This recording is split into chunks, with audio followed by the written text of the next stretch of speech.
महाराष्ट्र कांग्रेस के अध्यक्ष नाना पटोले ने राज्य की महायुति सरकार पर जमकर हमला बोला है। उन्होंने दावा करते हुए कहा कि इस बार विधानसभा चुनाव में कांग्रेस का मकसद सत्ता पर बैठी पार्टी को हटाना है।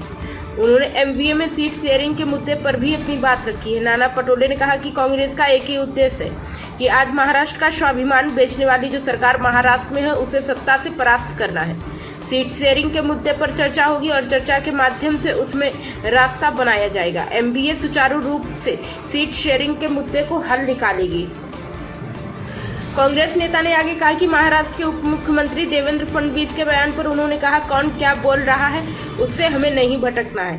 कांग्रेस की भूमिका स्पष्ट है। कांग्रेस को राज्य के किसानों की हालत को लेकर चिंता है।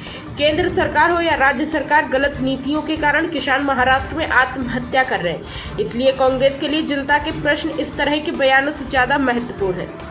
हाल ही में महाराष्ट्र कांग्रेस के प्रमुख नाना पटोले ने अनिल देशमुख का जिक्र करते हुए एकनाथ शिंदे की सरकार को घेरा था। उन्होंने आरोप लगाते हुए कहा था कि जब पूर्व गृह मंत्री देशमुख जेल से बाहर आए तो उन्होंने साफ तौर से कहा कि अब उन पर काफी दबाव था। अनिल देशमुख ने कहा कि उन्हें उद्धव ठाकरे और शरद पवार पर आरोप मढ़ने के लिए कहा गया था, लेकिन ऐसा कर उन्हें जेल भेज दिया।